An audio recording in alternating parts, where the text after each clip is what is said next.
All right. Well, thank you for joining. We have a topic that is near and dear to our hearts today. We're going to be talking with Jim Hrncir. And afterwards, please know that there will be a live Q&A question session for those that are very interested in the topic, and we'll be able to answer any specific questions that you have, things along the lines of what can and can't be done from a regulatory front, but also treatment regimens. Jim, it is a pleasure to be able to speak with you today. I'm very interested in this topic. For those that don't know, obviously, I have a very close-knit family, and our family has many individuals who've served in the military, and so this one hits near and dear to our hearts. So Jim, if you could take a minute to introduce yourself. Hey, thanks, Lee. I'm Jim Hrncir from Las Colinas Pharmacy. I'm in the Dallas-Fort Worth area in Texas. You can't tell by my accent. and I really love working in the integrative space. I've become better and better clinically in the integrative space, trying to help my patients. I'm trying to get great outcomes. And whether it's traditional medicine, natural medicine, integrative functional medicine, I just want to do what works for patients. And so when I develop protocols and treatment plans for my patients, which I do a lot of, I use all of those tools. Okay. I don't want to exclude anything that might work. No, I appreciate that. And I know this specifically, we're going to be talking about traumatic brain injuries or TBIs with a particular emphasis here on the vets, right, and our veteran communities. Obviously, this from an indication perspective can go much broader than that, things like car accidents, sports injuries, right, along those lines. But let me ask the specific question. How did you come about an interest in specific on the TBI area? At my surprise 50th birthday party, I'm 67 now, but at that time, my sister was roasting me in the front of 100 of my best friends, and she falls down in the middle of her roast, and it turns out she had an aneurysm. And as you know, aneurysms are about 50% fatal. Well, my sister survived. And emergency surgery saved her, but I saw the consequences of the changes in her from the traumatic brain injury. And then I had another family member who had a concussion from just a car accident, T-boned. And all of a sudden, about 6 months later, this family member started having panic attacks. And I go, well, what caused that? I mean, it's 6 months after the concussion. And then I started looking into it. And I thought, I'm going to go to some conferences. And so I went to some conferences, and I'd been listening to guys like Daniel Amen, who is a neuro psychiatrist and has done a lot of brain recovery work. I listened to David Perlmutter, who's a neurologist who's done incredible work in the brain. And then I went to Mark Gordon's conference, and it was a 9-hour lecture, very evidence-based. And he had a lot of protocols he'd been using on soldiers, ex-college and pro football players, ex-athletes, and he was getting a 92% reintegration rate. And I thought, wow, these people who are having these brain injuries do have a hard time getting back into society. And I'd like to talk a little bit about some of the things that goes on in the brain when you have a TBI. So that's how I got interested, Lee. No, I appreciate that. And any time, especially as a practitioner, I'm sure you can appreciate this, especially with family. Once it hits a little bit home, we take a near and dear approach. You mentioned several indications, things like a stroke and also a car accident. Turning back to the veteran side of things, I understand that you do an awful lot of work with veterans. Oh, can you talk a little bit about them? Gosh, I was so blessed. I just gotten back from Mark Gordon's lecture, and I liked a lot of the things he had to say. There were some things I thought he was missing because of my education from Perlmutter and from Amen and several other high-level practitioners that had mentored me. And so I started putting together a protocol, and I was thinking, I'm going to use this on my family member. I'm going to use this on my sister, and a lady, one of our patients, she started a foundation in Dallas called the Defenders of Freedom. And she started out just sending cookies to her son in Iraq. And next thing you know, she says, I had to focus, Jim, on something. So I focused on traumatic brain injury because I saw how bad these guys had it. Mm-hmm. And so she said, do you know anything about traumatic brain injury? I said, well, yeah, I kind of do. And she said, would you mind working with our soldiers? And since then, that was about 4 years ago. And since then, I've treated several hundred soldiers that came back, veterans and active duty, both active duty and veterans, with TBI. And I was so surprised when I learned about the process that goes on in the brain. And Eamon helped me, and Gordon helped me. But basically, Lee, what happens is the brain, when it gets rattled around, you get a TBI, traumatic brain injury, concussion. Then sometimes the inflammation from that spot just gets better. And other times the inflammation starts spreading through the rest of the brain. And how sometimes, you sprain your knee and it just gets better. And other times you sprain your knee and it just stays inflamed for months. It's the same kind of deal in the brain. When you start having all those processes going on, inflammatory cytokines released from microglia, microglia being the little cells that make up 80% of the brain, the myelin sheath, for instance. And so these microglia start releasing cytokines, toll-like receptors start firing, causing T cell, B cell attack. And next thing you know, you've got this inflammatory mess. You got a brain on fire. And when you have brain on fire, you have all these neurosteroids that are produced in the brain that they can't be produced. Brain regions start disconnecting, and we start seeing symptomology. We see loss of cognitive function. We see depression. We see PTSD. We see anxiety disorder. We see social isolation issues. We see self-medicating behaviors. So these are all commonly associated with this brain on fire. That raises so many questions, right? I'm putting the pharmacist hat on now. We can go in a multitude of different ways here in this direction. I guess the first question I'd have is, you mentioned an awful lot about inflammation. Obviously, that raises some questions on different types of doctors and who might be the proper region and what kind of treatments we should go into. You mentioned early on about a neuropsychologist. Besides the neurodocs, do you see other treatment areas or other physicians that you tend to see have a specialty in this area or may have an impact in this area besides the neurophysicians as well? I don't see many guys having much luck with it. Okay. Even at the Amen clinics, I feel like they've got a limited scope of treatment plans, and they're trying to work within a little bit of integrative medicine, a little bit of traditional medicine, just trying to throw what they think works best. But I found out that when we're trying to treat these guys, we've got to address a host of issues with a host of therapies. And so I wish I could just say, oh, if you just do this, you're better. But, the body is complex, and we need to understand how the body works and what's root cause, and then how can we affect changes in that root cause. And so for me, one of the first things I do is I know that, the HP axis, the hypothalamus pituitary axis controls hormones. And like, for instance, testosterone. So I've got a 30-year-old veteran coming in, and this is a guy that was special forces or Green Beret, which is Green Beret, or Delta or SEALs or Rangers, or just regular Army and Air Force Special Forces. I mean, all these guys are coming, and they all have something similar. Is they've had multiple concussions. I mean, think about it. One guy was a medic, and he had the concussions just from the tank that he was walking behind, just the constant concussions from that caused him to have a traumatic brain injury. He never got blown up, but most of these guys have been blown up. I said, Jim, I'm calling airstrikes 15 yards from my position, and it was, I got blown up, but it was better than me dying, So they're heroes, but I want to give you one example before we move forward. Of Jamie. Okay. And Jamie came to me, and he's a real quiet little guy. And he comes into the pharmacy for his consultation with me so I can develop a treatment plan.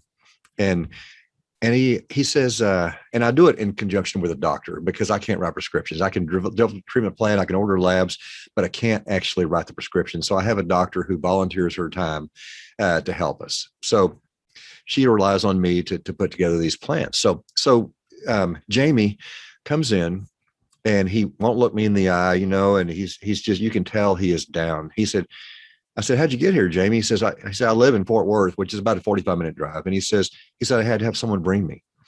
And I said, so how is your daily life? We're talking about that. And he said, well, I'm really down. He says, I have severe anxiety. I guess you'd call it PTSD. I can't even leave my apartment. He said it was all I could do to get out of my apartment, to get in the car and ride over here. And so he said, I can't go grocery shopping. I don't do anything social. I just stay in my apartment. I'm a mushroom. I have my groceries delivered. And I said, okay. So I did my treatment plan for him.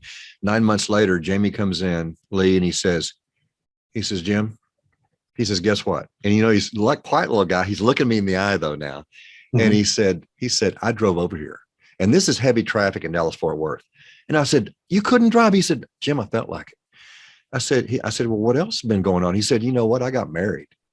I said, wow. In 9 months you got married? He said, Jim, I got out there. I mean, I'm getting back to myself. And I said, that is unbelievable. And I said, what else is going on? He says, I'm looking for a job. So he went from a mushroom to looking for a job, married, reintegrated into society in 9 months of therapy. Isn't that unbelievable? I'm sorry, I got chill bumps just going up and down my spine right now when I think about it. Yeah. I'm getting those kind of stories all the time, Lee. And that is awesome. I mean, before we started, obviously, you and I had a little conversation, right? I have multiple cousins who served in Afghanistan and Iraq. I have a very close family member, Mike, who unfortunately had the cloudiness of PTSD and took his own life. And so for us, from that perspective, right, dealing with and talking with many of the veterans who've had that cloudiness that have come through, right? We can call it PTSD, we can call it depression, we can call it a whole lot of different things that come through. To understand that there is other areas and other treatments that potentially can help lift some of that cloudiness, I know goes a long way.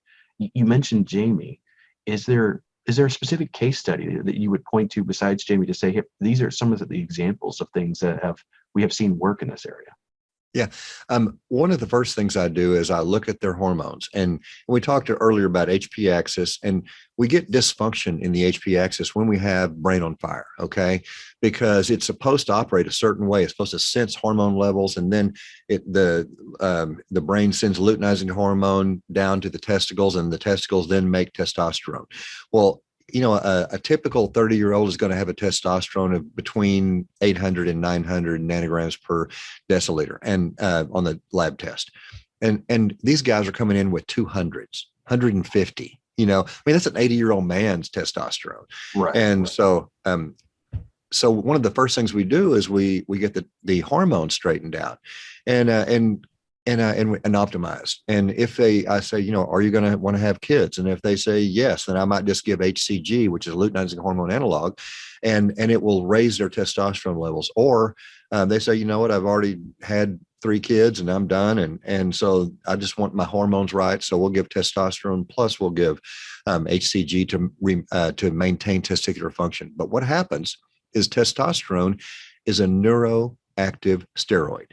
So yeah, it's a sex hormone. Yeah, it helps us men be men, but it's a neuroactive steroid, which means it's anti-inflammatory in the brain, in the joints as well. We have less aches and pains, but in the brain, it calms some of that neuroinflammation down so that the brain can start repairing and regenerating. And we didn't think that it could repair or regenerate until the work of Daniel Amen doing the spec analysis, and showing the changes in the brain tissue, and it is regenerating and is repairing. And we thought that's not possible. It is possible.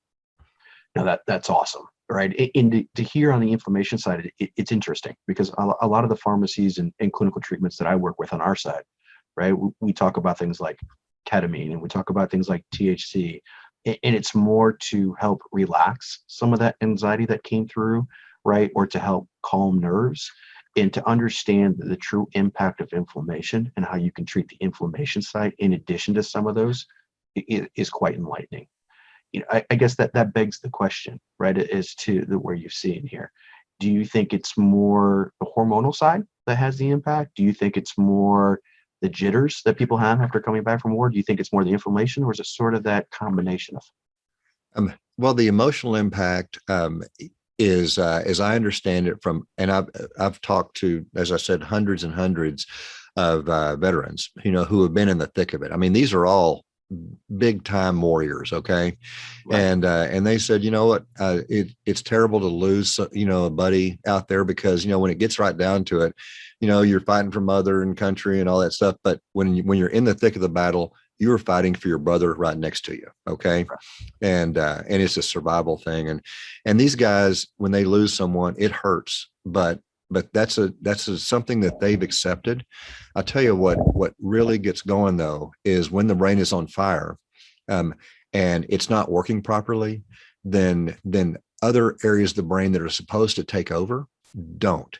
Okay, like the prefrontal cortex is designed to help you make executive decisions, be rational about your decisions. But when the brain is on fire, brain regions have disconnected. The amygdala and the limbic system start taking over. The amygdala is your fear survival center. It's not supposed to be your main brain center that you operate on. But when the amygdala takes over, you're a mushroom in your apartment. You can't leave your apartment. You can't go grocery shopping. You can't interact with people, socially, because the amygdala has you in such an anxiety state and a fear state that you can't function. And Right. so you're paralyzed. And so what does ketamine do? I lecture on ketamine. Matter of fact, I taught a clinic earlier this week how to use ketamine for their patients. I've taught a bunch of clinics how to do it. I've lectured at conferences on ketamine, and I understand the mechanism of action, which is a 14-step mechanism of action. But what it does is it causes the brain regions to reconnect. So, in other words, the prefrontal cortex can take its rightful position as executive and reasoning, boss, and put the amygdala back down where it belongs. So that's why people with anxiety disorder, PTSD, and depression all of a sudden feel better. It also it causes massive synaptogenesis, which is rewiring of the brain, rewires the brain in 45 minutes. I don't know how it can do that, but it does. I can tell you the mechanism, but as pharmacist nerds, we could talk all day on that. But mTOR causes this massive release of energy, which causes the protein kinases to form some really cool new synapses, and a lot of them. And a third thing it does is it causes dendritic spine density to increase, because when the dendritic spines have these little vesicles, when those vesicles are full, just like a full patch of grapes, then not only is cognition improved, but also mood is improved. And so these guys, like I had one guy he says, Jim, I wake up every morning thinking about suicide. I think about suicide all day long. And when I go to bed, the last thing I think about is suicide. I'm just trying to get out of this place. And he had his service dog right next to him. If I didn't have my service dog, I'd be gone. Right. And he did the ketamine, and he said, this is the first time since before I was in active duty that I have felt normal. And it was after just the very first treatment.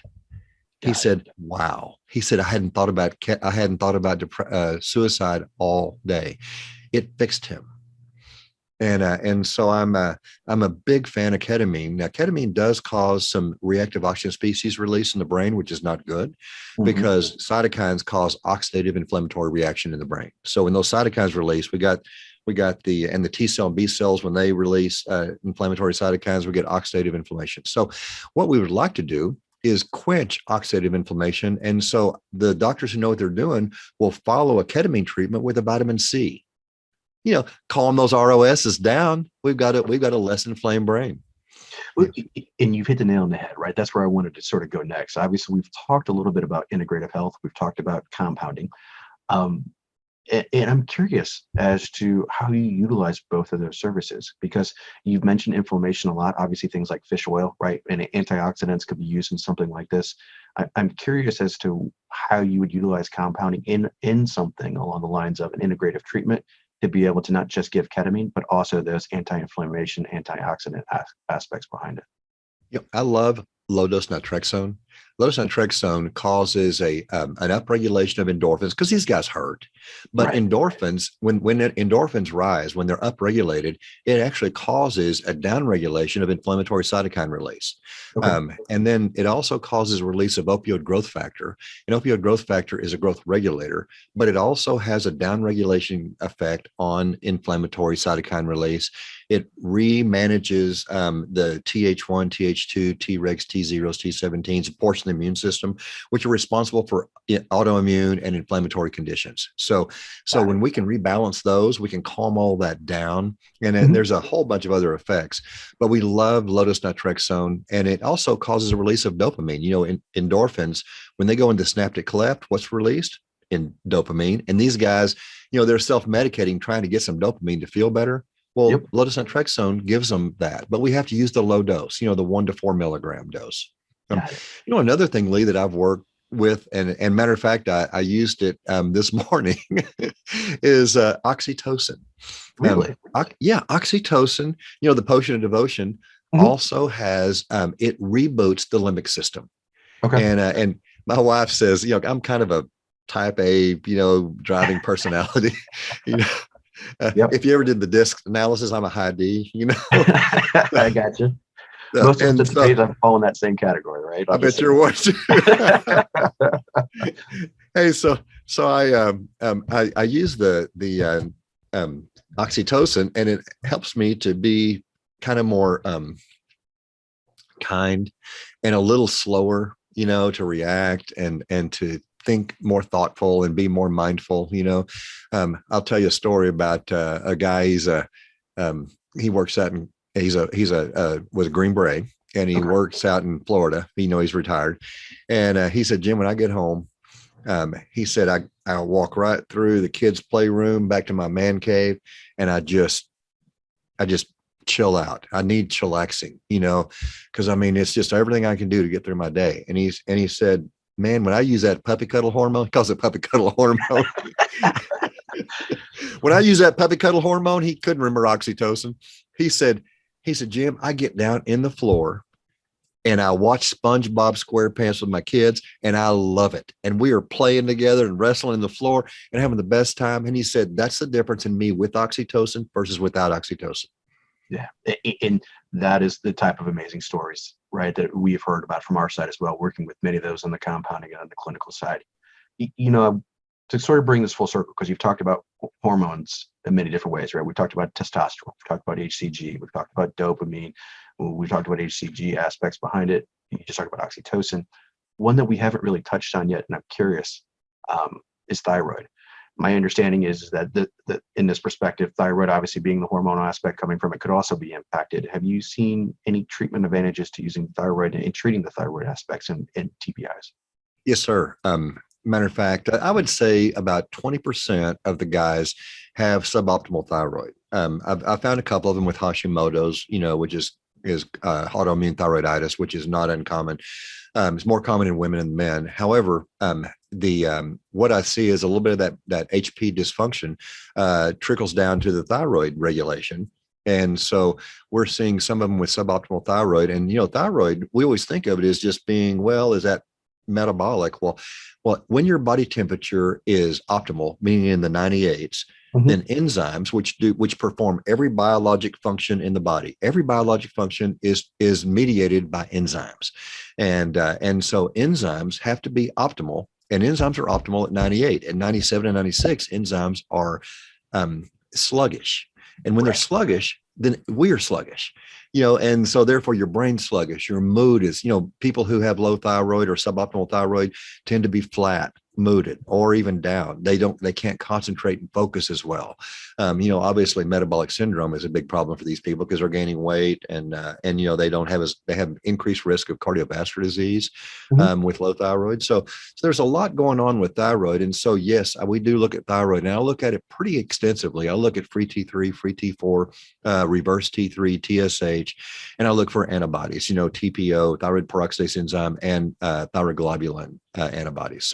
So we're looking at thyroid pretty broadly when we first intake a vat, just see what is going on. So yes, thyroid is a big deal. Got it. And unfortunately, I know thyroid's a hot topic right now between everything with the FDA, NABP, and different pharmacy compounders who are saying, hey, these are different things that we need to use going forward. Is there a particular treatment that you have found that works best for you? And is there something that you would tend to recommend? I'll tell you, we have hundreds and hundreds of patients on desiccated thyroid, slow release. And everybody knows that T4, which is, desiccated thyroid has all these things, T1, T2, T3, T7. It has calcitonin. It has selenium. It has a lot of stuff in there that makes it work better than just synthetic T3 and T4. And so I can say that when we use desiccated, the T3 portion releases very fast. And that sometimes if people are sensitive to, like, say, tachycardia or palpitations or something, then that's not going to be a good choice for them. Like personally, I'm sensitive to palpitations and tachycardia. So therefore, I use a slow release desiccated thyroid. And there is nothing available like that on the market. Matter of fact, my wife uses a slow release desiccated thyroid as well. And she was the first patient I did that for. And people, so I've heard doctors say, well, Jim, you're silly to do a slow release on desiccated because T4 is already slow release. And I said, yeah, but T3 is not.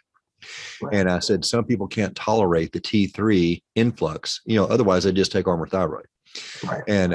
And so it is interesting that the desiccated has been a godsend for a lot of my brittle patients. And we now know that FDA is in the process of trying to ban the compounding of desiccated thyroid because it is considered a biologic. And you know why they're considering it a biologically? I have heard it's because of the thyroglobulin that's in it, which is interesting because my understanding, putting on the pharmacist hat, taking off the lawyer hat, is that thyroglobulin is not even the active ingredient, which is it's an interesting way of looking at it. Yeah, thyroglobulin is not an active entity. It is a source of tyrosine, and if you know how the body makes thyroid hormone, it takes tyrosine and it with thyroid peroxidase enzyme cleaves the tyrosine off of the thyroglobulin protein, and then it puts 4 iodines, ionized iodines on there. You got T4, right, that levothyroxine, and so it's really pretty simple. And so when we think about desiccated, it in the USP monograph, it doesn't even list thyroglobulin as an ingredient. That's right. That's right. It is not an active ingredient. It is not an active hormone. It is simply a source for tyrosine. I mean, if you take tyrosine OTC, you're taking the same thing as thyroglobulin. Well, and that begs the question, right? I mean, obviously, I know we're here to talk about TBIs in an area that's close to your and I's heart. But if we're going to go down that route and the FDA is going to look at it from that perspective as an inactive ingredient, I mean, the ramifications behind that with things like gelatin, does that mean all capsules now should be considered to be a biologic? I'm surprised that it went down that route, right? But coming back to DTE in this perspective, I'm hoping that they can see that there is a clinical need for it because it's obviously something, especially in this area, that is being used dramatically with some very good, and I hate to use the word dramatic results, but dramatic results to a lot of the soldiers that I thought. Yeah, big time. Another thing we use, Lee, is NAD plus, Really?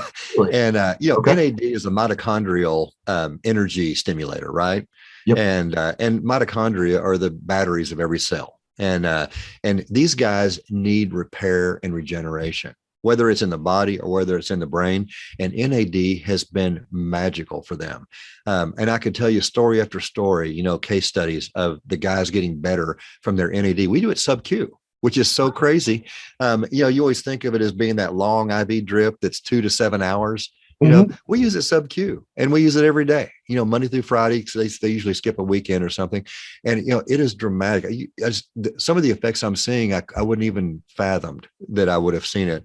And we don't use giant doses. We're using 50 to 100 milligrams sub-Q every day.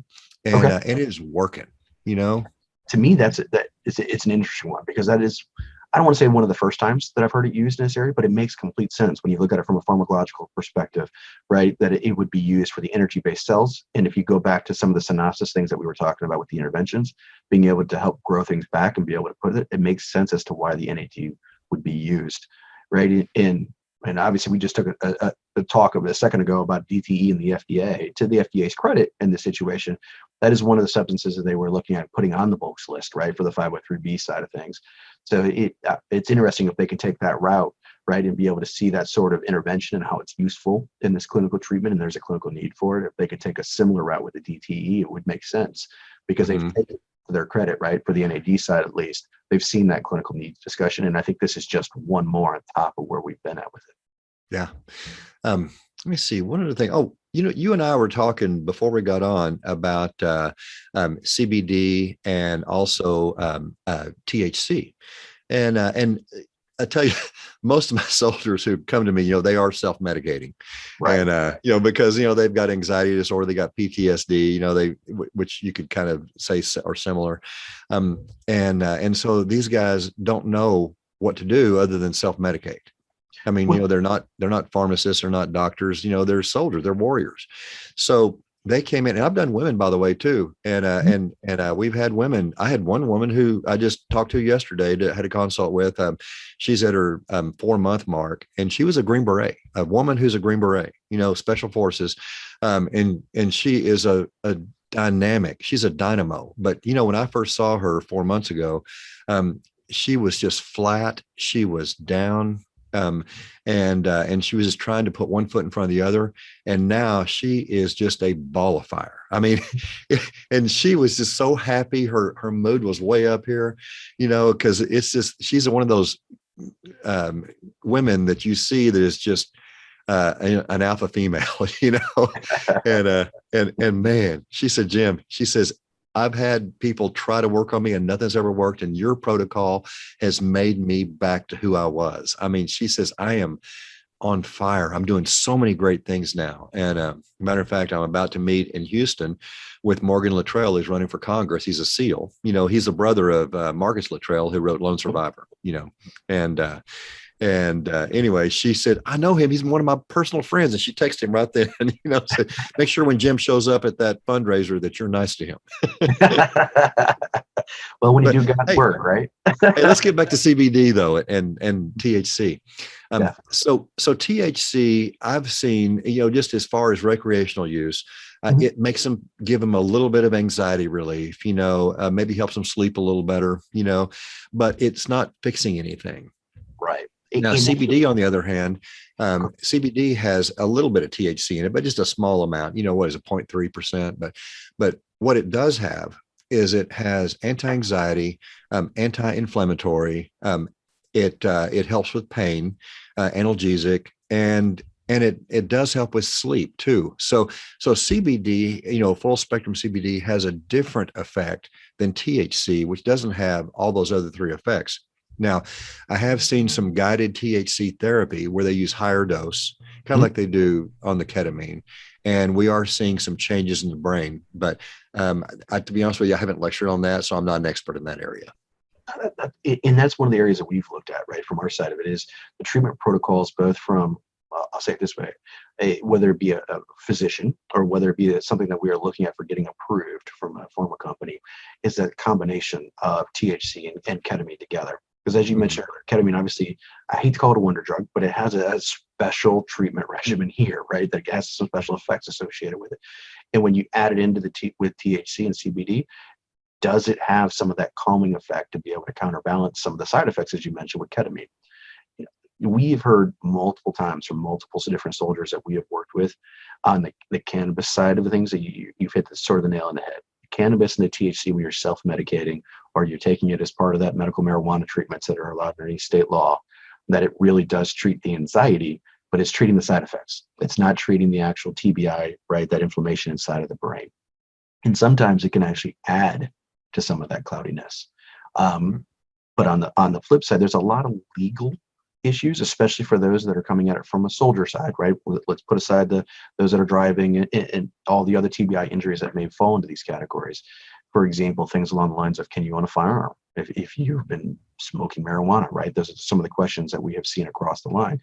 And so obviously a lot of the soldiers would like to be able to do things along those lines, and it has an impact on some of the jobs they can have, some of the firearms they can maintain, et cetera, going down that list.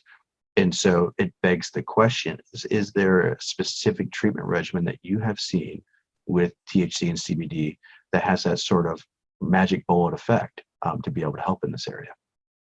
I have not. I don't have experience with the THC and CBD. I know that when I was doing research for ketamine for the lectures that I did, one of the things I saw was that both that Boston's, Mass General Hospital, and also Kaiser Permanente in California, they both have ketamine programs. Okay. Mhm. And the ketamine programs in their protocols, they prohibit the use of cannabis along with it. And I don't know if they felt like that it would blunt the effect of the ketamine, or if they just didn't know. And so therefore they banned it.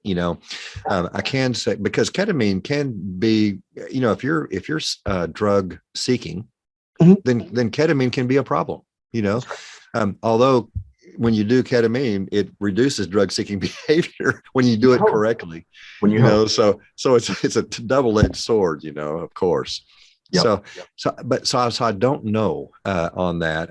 I'd be curious to see, because as we know, LSD was actually uh, uh, invented to try to help with these treatment resistant depressions, and like we're using ketamine now. And so, and also you've seen the work with mushrooms, psilocybin. So Yep. we're seeing that have an effect. And I'm not an expert on the psilocybin research. I know that I've had a few of the soldiers who have tried it, and they said, well, it felt good for a little while, but I said, well, did it fix you? They said, well, not like the ketamine did. So, Right. Right. and And I can say that the racemic ketamine works better than the S-ketamine, which is, what's Spravo. Mhm. But It does work better, and it's affordable. yeah, it comes back to what you and I were saying a second ago, right? From what I've seen at this point with the psilocybins, it seems to treat the symptoms, but not necessarily the causation, right? Mhm. It's something similar to what we're talking about with the cannabis in and of itself, where it Mhm. may help with the anxiety, may help calm you down, but it may not necessarily treat the causation of the TBI in and of itself, or the inflammation behind it. Yeah, I just don't know if it's been studied enough, for me to see. I like to read the studies, and then you have to read all studies with a kind of a little bit of a weird eye, because, researchers just want to prove their point, and so they have theory induced blindness, as you know. And so sometimes, you got to read a study. And I found that the studies on ketamine were revealing, because they were written and performed in a way that made the researcher get the conclusion that he wanted to get. And what I found overridingly was that the reason that ketamine fails is because the practitioner doesn't understand, number one, how to dose properly, doesn't understand how to increase dosage on titrations if it's not getting the desired effect. They don't understand how often to do booster doses, and they don't understand the different pharmacokinetics of nasal versus troche versus IV versus injectable versus oral, the bioavailability. And they don't understand that. And so therefore they are less effective.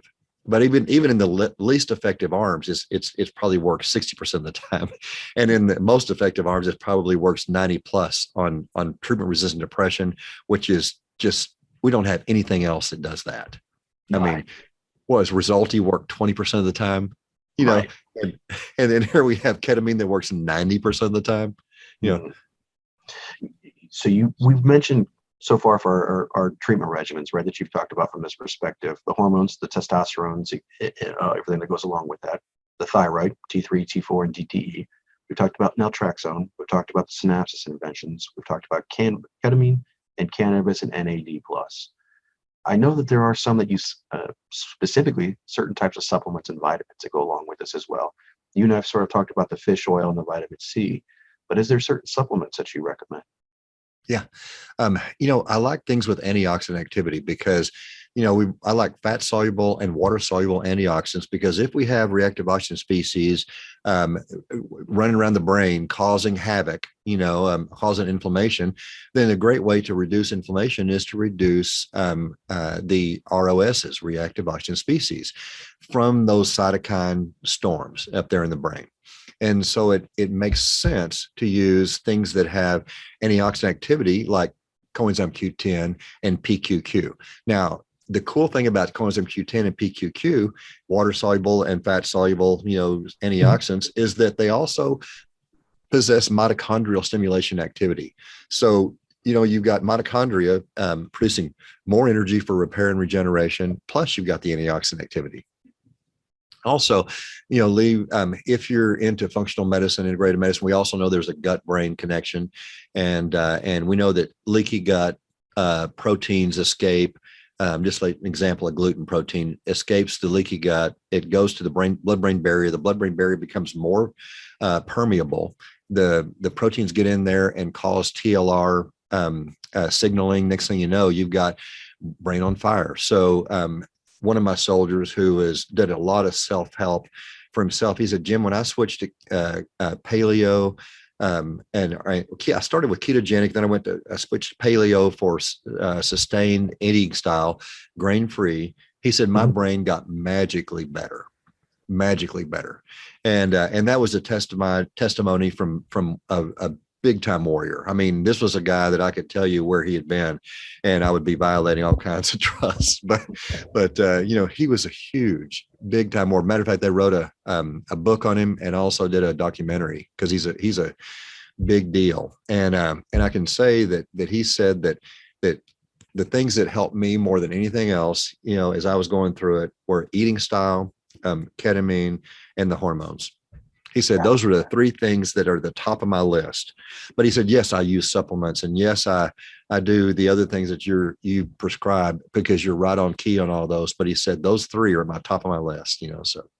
Well, and you hit the nail on the head. That was going to be my last question. Is there something outside of the supplement range? Obviously, my son is big into football, right? So there's things like the Guardian cap, right, to help reduce contact with the brain and shaking other aspect of it. There's the Q collar, which will help in this perspective put a little pressure to keep more fluid in your brain, right, to reduce that sloshing around.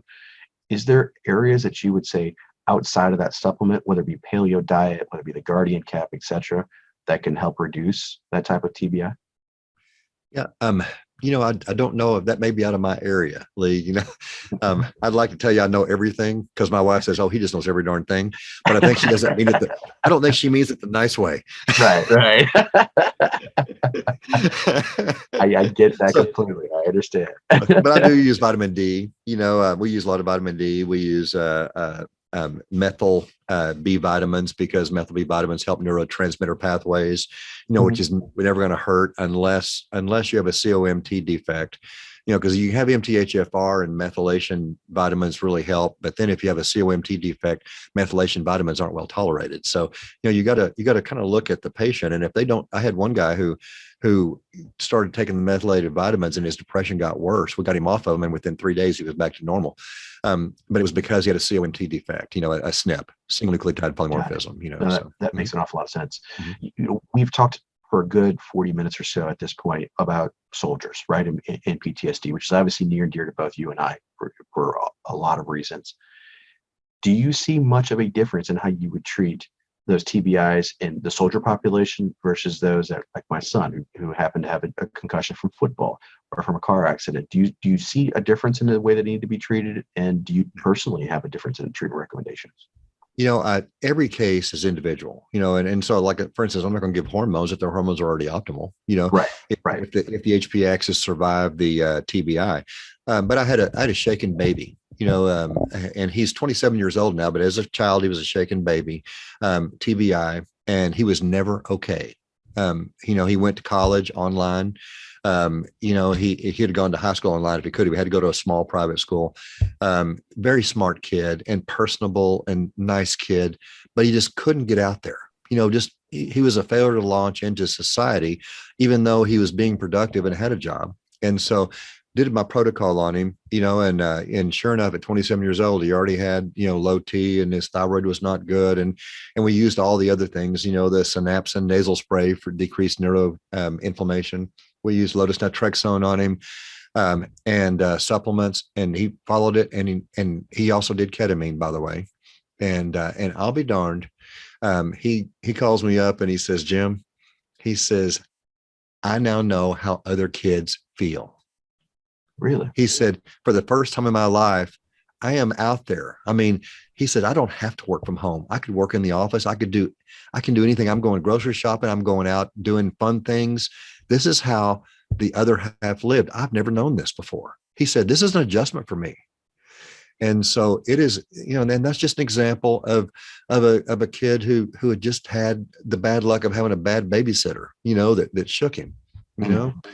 And and what about, all the car wrecks and the kids who play high school football and college football and my 45-minute alarm. And gosh, I played baseball and I took more baseballs to the head. Maybe that's why I didn't make it to the pros.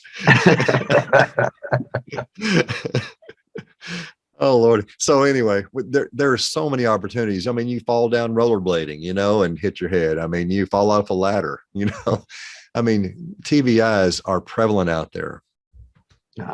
And that's helpful to understand that, look, obviously each individual that comes in needs to be treated individually. That's why we're in compounding pharmacy. But to understand the mechanism as to why it's happening gives understanding now for treatment regimens that could be used. And it's a similar approach, it sounds like, across the board. If you can, I'm really wanting to go talk to the Cowboys. Here I am in Dallas, and because NFL players are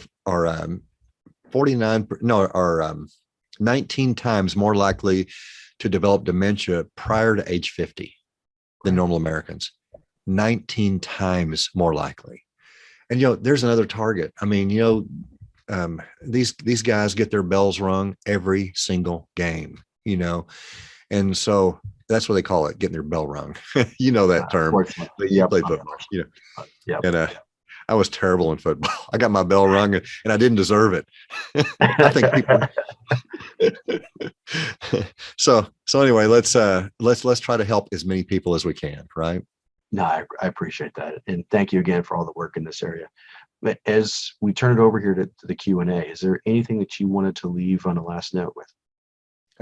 If you're out there and you let's just say that you have a veterans group in your area and you want to start trying to help some interested practitioners develop a program, I mean, I'll share my protocols with you. This is not something that, yes, I developed these based on the work of some really famous guys, but they're not, I don't own them. I don't claim to own them. All I want to do is help a bunch of people. And so if you want to, I've got someone down in Louisiana who is setting up a program based on my protocols. And so I want some more people to do that, because there's not enough work being done out there. I mean, our VA hospital over here is going to spend, $100 million on their TBI wing. And guess what they're building? They're building a music therapy room and they're building an art therapy room for $100 million. And they're going to have some psychologists. And I don't discount psychology work, but we got to get to the root cause. We got brain on fire. Right. Yeah. And that's the biggest thing for me, right? Is that with the soldiers that I've talked with and the folks that we work with on the treatment regimen side, it's to understand the causation and to treat that causation, right? Mm-hmm. Not to treat necessarily the symptoms and to have somebody deal with it. Because if you can treat that cause, you can bring somebody back, which is a huge, huge thing. Yeah, I see it every day. Mm-hmm. Well, thank you, Jim. I really appreciate your time. Lee, enjoyed the visit. Thank you.